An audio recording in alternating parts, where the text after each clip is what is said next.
Hey, what's happening? Welcome back to another episode of DB Overthinking. My name is D, and today I'm thinking about Mia Ballard and the Shy Girl AI scandal. Before we get into all of that, I gotta give a quick shout out to my Plus Ultra Don't Fritters, my top tier supporters on Patreon, Peggy Lou Who and JJ Valdez. Thank you both so much for your support. You're helping to ensure I'm able to keep creating content and put it out as frequently as possible. Patreon.com/DFretter if you want to help support the channel, get access to some bonus content, and join my private Discord server. Kodashfy.com if you want to help support the channel but you don't want another monthly subscription to manage. Or you could just like this video, subscribe to the page, and hit that noti bell. I know that I'm late to this controversy, and you know, they say on YouTube, if you're not first to a subject, you're last. But I actually only heard about this like just over a week ago. I've said it before in other sort of like hot topic book talk drama type videos, where I like to take a little bit of time because I don't necessarily want to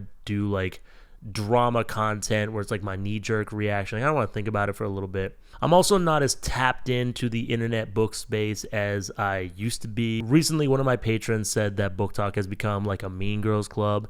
And if I think about that metaphor, I am not now, nor have I ever been one of the cool kids. I was like the weird kid who hung out in the art room at lunchtime, or I was like skating to the Chinese restaurant down the street. Shout out to Mr. Q, my favorite art teacher. Favorite teacher in general. That dude was dope. So as I continue to find my voice as a creator, I don't want to stumble into becoming like a book talk drama channel. Like, I find some of these stories interesting and think that there's things to talk about, but I don't want to just like be trying to like do a drama recap or bring you the hot goss or whatever. I almost wasn't gonna make a video on this subject, but I've wanted to talk about like AI and creativity for like almost a year, but my patrons kept voting against it, and a couple of them were even like, please don't talk about this. So this gives me a chance to share some of my thoughts on that. So let's just get into it. Section 1 is called What Happened? What are we talking about? I'm intentionally going to keep this section a little bit shorter. If you would like a deeper dive into this situation, I will link some videos down below. If you don't know about this situation, you've never heard about it before,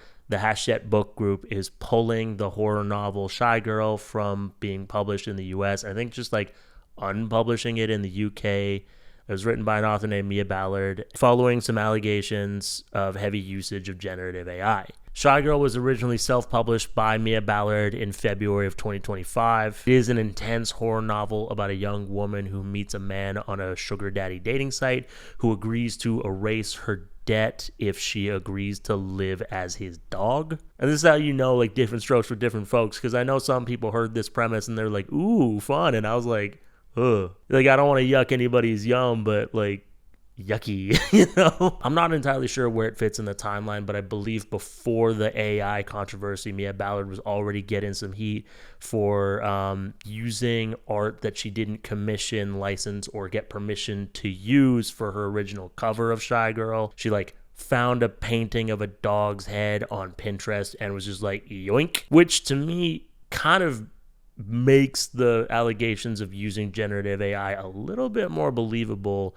but I'll get into that a little bit more in a later section. Next, I believe there was a post on Reddit in r/horrorlit asking if anybody else felt like Shy Girl was written with ChatGPT. The poster points out some evidence as to why they suspect that generative AI was used to make this book. Then Frankie Shelf posts an almost 3-hour-long takedown video called I'm Pretty Sure This Book is AI Slop. This video is like almost 3 hours long. It's 2 hours and 40 minutes long, and Frankie presents even more evidence as to why they suspect that generative AI was used to make this book. It's got like 1.5 million views, which I think is pretty huge for book related YouTube content. I don't know. It's at this point in the timeline where I think a lot of book talk folks grab their torches and pitchforks and go after the monster they believe Mia Ballard to be. They take Frankie's word as the gospel, and like zealots for bookish justice, they go after Mia Ballard. I think I'm coming back to this in a later section, but something that I really hate about the internet is this weird notion that because someone did something wrong, you now have like moral permission to do whatever you want to them. I've seen it with Willow Heath. I've seen it with Milo Winter. Some of y'all feel so powerless and like there's no justice in the world. You'll become like web-based versions of the Punisher to try to get justice for stuff that like isn't gonna solve your problems. And on top of that, like Mia Ballard is a black woman and Willow Heath and Milo Winters were are trans. And so to me, it just kind of comes off like some people just took this as an opportunity to have like moral permission to be hateful and say racist or transphobic shit. And then the story breaks out of the weird world of the internet book space and into the mainstream a little bit with a New York Times article. And the article, like that part of the story is kind of irrelevant to what I want to talk about, but I think it is worth noting that this story is going to affect the publishing industry and the bookish world at large. And there's some really, and one of the videos that I'll link down below is one by the Dre Dossier, I think is the channel name.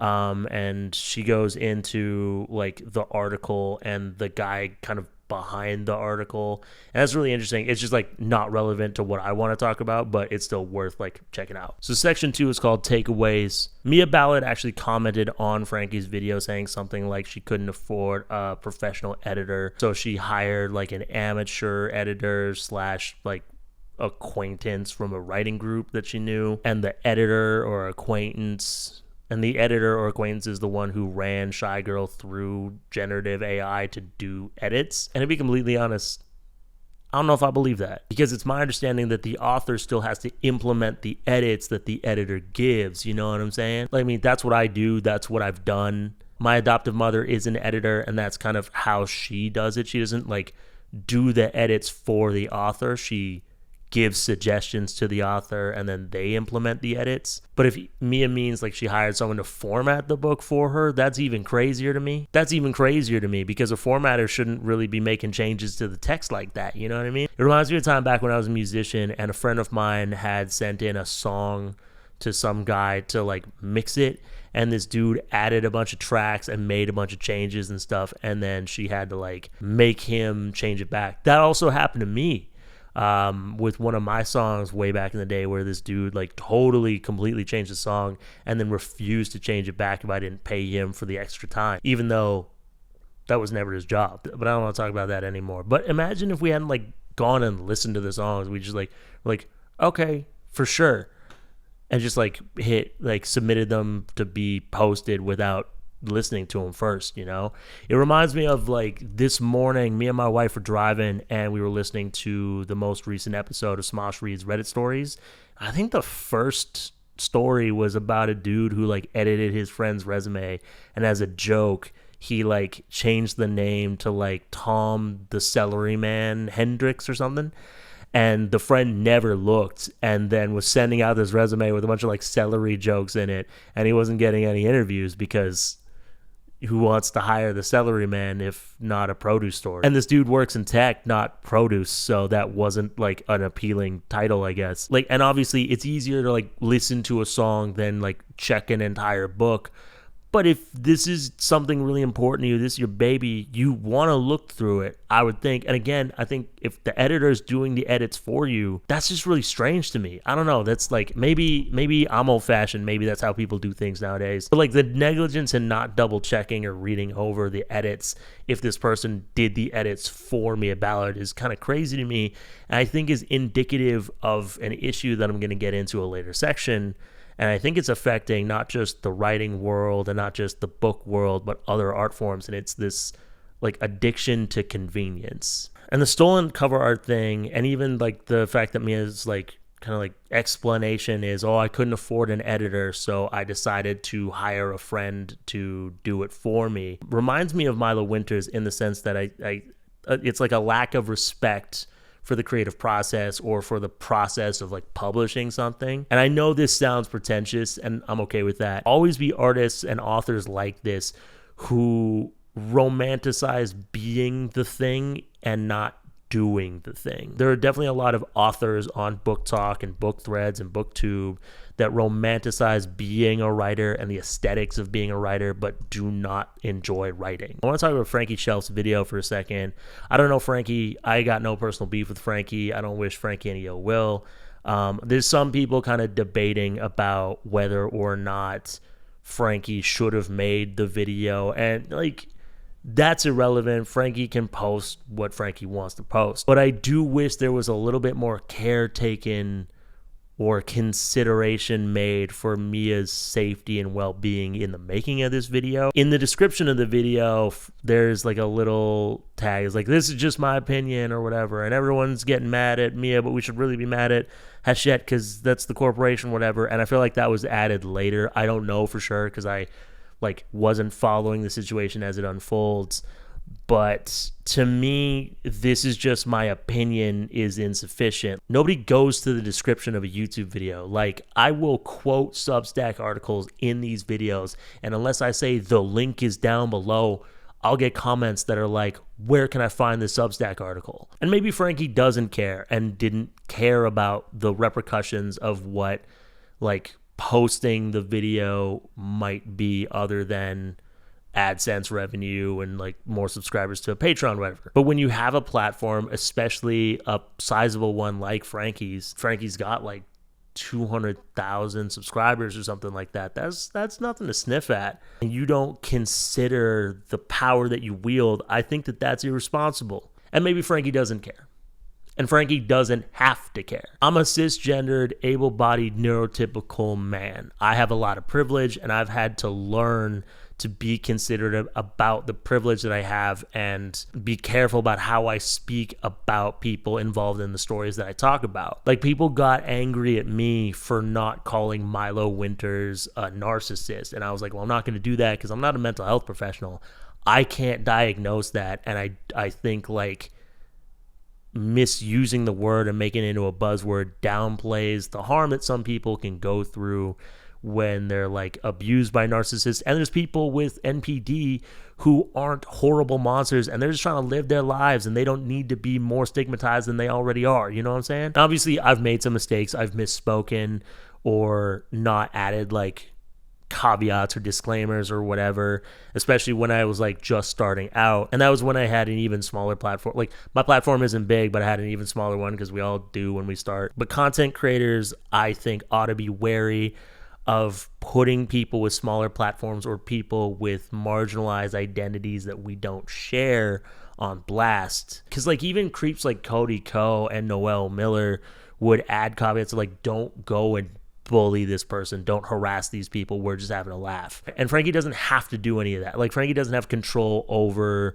what like people who watch the videos do, right? I don't think Frankie is solely responsible for Mia's downfall, but I do think it's a little responsible at least not to add like a disclaimer of like, hey, please don't go and comment bomb this woman into oblivion and drive her insane. Like, Mia Ballard made some poor decisions, I think, and like to me they're unethical decisions. Obviously, like, I don't know this woman, we probably don't share the same moral compass on a lot of things. Like, Mia Ballard made some poor decisions, and readers have a right to know whether or not an author used generative AI to make their book. But I don't believe that she deserved the level of hatred and vitriol that she got, especially when there's white male authors like James Frey proudly talking about experimenting with generative AI, and they don't get the same response. Consciously or unconsciously, systemically, black women are held to way higher standards for way less rewards than most other people. You know what I'm saying? All I'm saying is, like, if you're angry at Mia Ballard for using generative AI,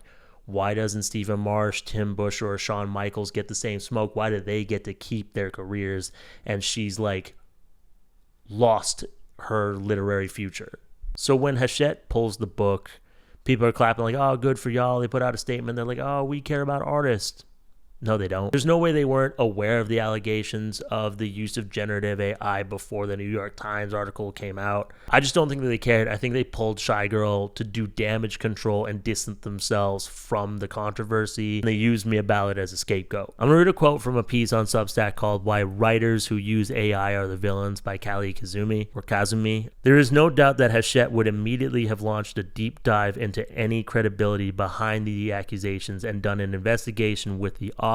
So for them to publicly acknowledge that they messed up and are pulling from the shelves, which would have lost them a lot of money and time, there must have been some sort of AI usage proven. At the very least, they weren't confident enough that there wasn't AI usage to continue selling it.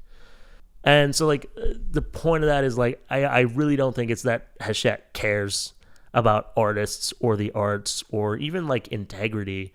so much of it is saving their own skins, you know? And like the New York Times article and the dude who like pitched it to the New York Times and stuff, that's all really interesting. I just like don't have much to say on it, but you should definitely check out the Dre Dossier's video on it. Taking that into account as well, it seems like there's just a lot of people who are taking Mia Ballard's like poor decisions and using it as a chance to step on a woman to elevate themselves. So section 3 is called Convenience Culture is Killing Creativity. So first and foremost, I am not down with any usage of generative AI. It steals from artists.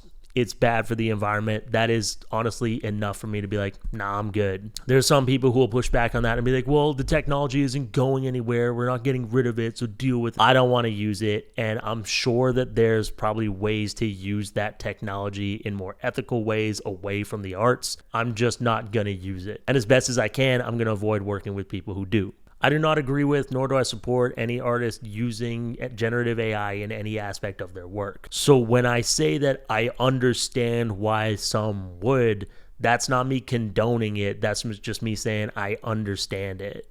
If you want to independently publish your work, books, music, films, whatever, it's going to involve like skills and art forms that are outside of your wheelhouse, outside of the thing you practice, the thing that you develop skills in. Maybe it's graphic design, maybe it's formatting a book, maybe it's editing, mixing, mastering, album artwork, cover artwork, whatever. Because there is an expectation for your work to be industry standard. You know, the cover art's got to look really good, books got to be formatted. And if you aren't willing or able to do that yourself, you know, like you got to pay someone else to do it, and all that gets really expensive. And if you don't have the money for that, then you got to beg, borrow, and steal. And most people are too proud to beg or borrow, so they go straight to steal. And anytime I say this on Threads, I fucking hate Threads. There will always be someone who will push back, like, well, what am I supposed to do? Hire somebody? I'm like, yeah.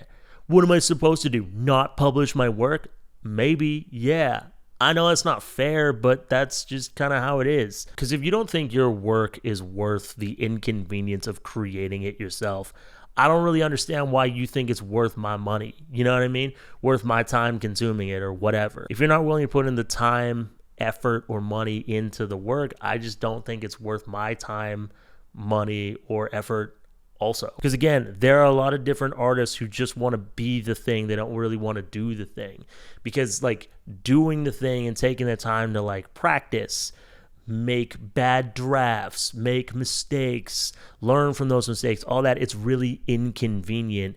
And we live in a convenient culture. Creativity is inconvenient. You know, it takes time, it takes effort, it takes money. You know, like no matter what art form you practice, it's going to cost you a little something. Can't Amazon Prime or DoorDash a finished work that is authentically yours? You can feel free to disagree with me on that. That just tells me that you're shallow. And it's not even that people want to be the thing. They want to be like a famous, successful version of whatever art form. Author, filmmaker, actor, whatever. Because they don't want to go through the time of like practicing, learning the skills, developing the craft, doing rough drafts, making bad art. I'm going to read a quote from Lincoln Mitchell's essay, Why You Should Create a Raft of Art in the Sea of Slop. I've always rolled my eyes at writers who say you should never write unless you can do nothing else with your life.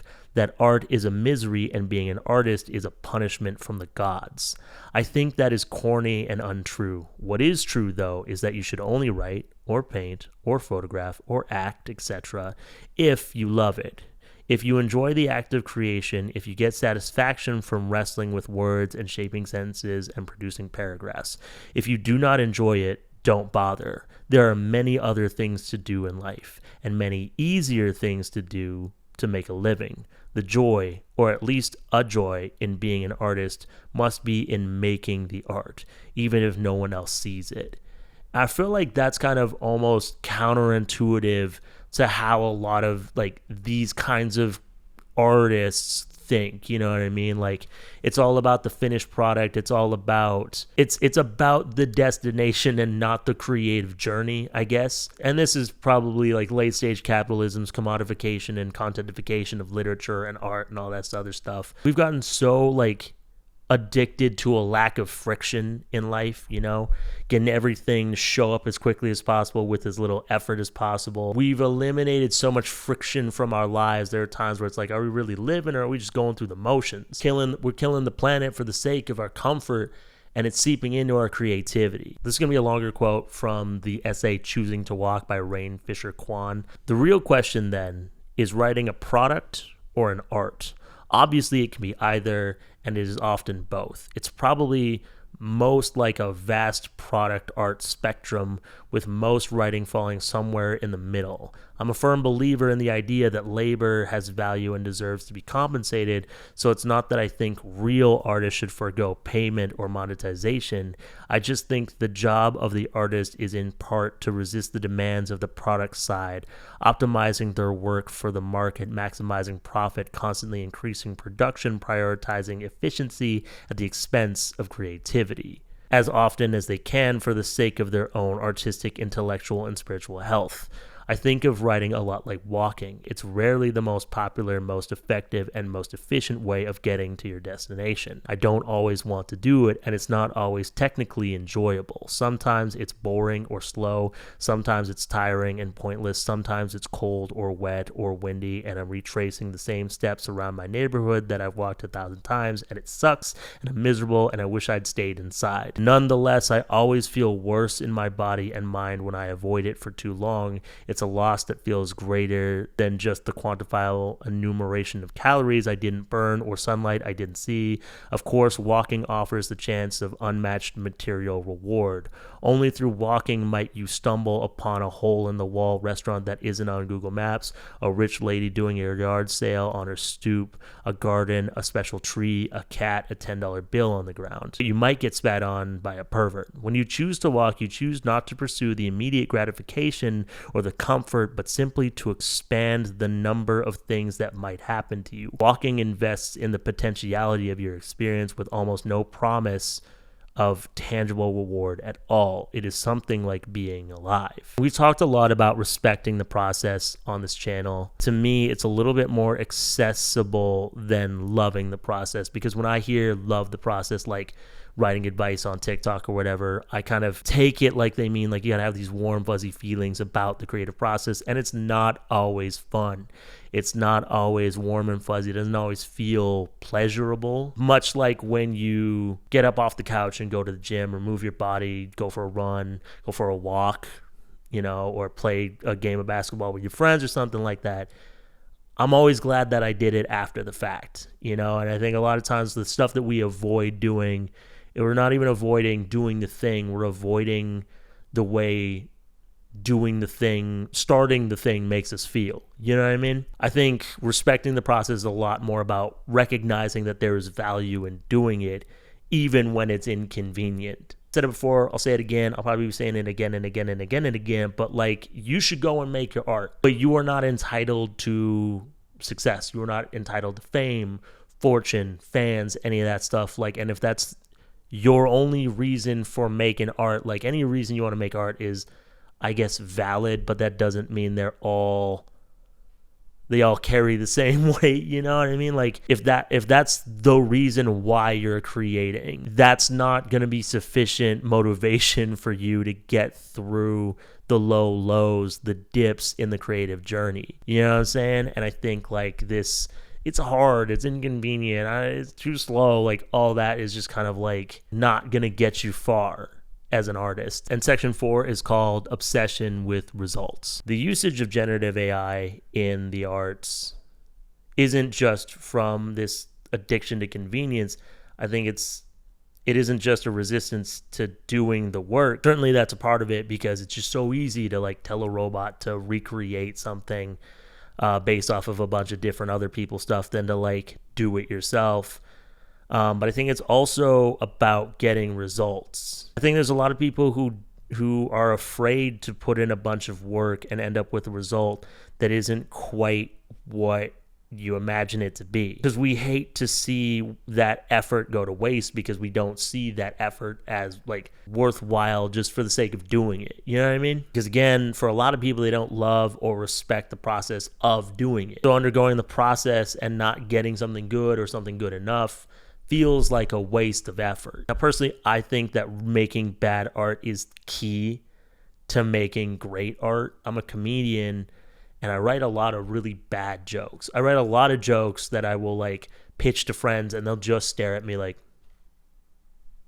But that takes time, and you gotta go get the followers, get the views, make the money, make the book go viral so you can sell the movie rights and get the MMC to be played by Jacob Elordi or the Heated Rivalry guys or whatever. And I think we're also kind of afraid of taking creative risks, or even accept that being creative is kind of a risk. It's an act of vulnerability, it's an act of courage, it's a risk. Because you're not always going to get what you want, and you're afraid of making mistakes. When I was in high school, my art teacher would always tell me that creativity is about knowing what mistakes to erase and what mistakes to keep. Even I'm kind of scared of making a mistake, especially in art forms I'm not as comfortable with, or don't spend as much time doing, I understand that we want assurance that our effort isn't wasted. And I've complained a lot about that online, in my old TikTok account. There's a bunch of times I make videos man, I put in all this work and all my friends are popping off and I'm not, and blah, blah, blah, blah, blah. I get that for sure. But the truth is that no matter what the work is, the results of our work are not up to us as artists. But I still think the work is worth doing. If not for getting an audience or for making money or getting clout or whatever, but for yourself, your story is still worth telling, even if it doesn't land you a book deal. I think our obsession with results, with vanity numbers, I think our obsession with results and vanity numbers and stuff is making us lose touch with our humanity, with our creativity. We have this scarcity mindset when it comes to our own creative selves, our own creative lives, and our ideas of success. But creativity is a renewable resource. So the more you do it, the more you're able to access it. It grows as you put in the effort. So I don't really see that creative effort as a waste, even if your first couple drafts aren't really it. The next draft might be, or maybe this story that you've been working on might not be it, but maybe you get another idea, and that's the where the magic is. I don't know. And yeah, we get blocks sometimes. I'm not trying to infer that if you're in the middle of a writing block right now and you feel really stuck, and so then you're it'd be so easy if I could just get ChatGPT to generate this poem for me, or if you're having that temptation or whatever, I do understand the blocks, and there's definitely ways around blocks. But again, it takes time, and you might be feeling pressure. You might be feeling like you're running out of time. Maybe you feel like you're going to miss your shot if you don't do it soon or whatever, I want to be sympathetic to these things. I just think that there's so much more potential for something amazing in you than in a robot. And another thing is that culturally, I think we're afraid to try. We're afraid to be seen as trying, we want to show up as the fully realized versions of ourselves. But we as artists are always changing and growing and moving in different directions. But we're all a work in process. Maybe we're afraid of appearing as cringe. Maybe we're afraid of being seen as a failure. Maybe we're afraid of being seen as human. And I get that, our fears are valid. But to be an artist is to face those fears. We're not content machines. I think it's really unfortunate that Mia's mental health was so negatively effective. And while I disagree with anyone who's going to be well, she deserves it because she used generative AI. Again, I think that that's a lot of people's unchecked biases, holding her to a higher standard, or they were already looking for a reason to pounce or whatever. Because this was more than social blowback for being shitty. This was book talk and booktube leaping at the opportunity to be racist and hateful. And there is a very loud part of book talk that loves to do that more than they love reading. And maybe Mia will try to come back under a pseudonym and write again, and maybe she'll try to use AI again. I don't know for sure. And for me, it's it's not really about her. And it's sad that this story and the more people using AI to manufacture books and films and art and all this stuff are breaking trust between readers, authors, and publishers.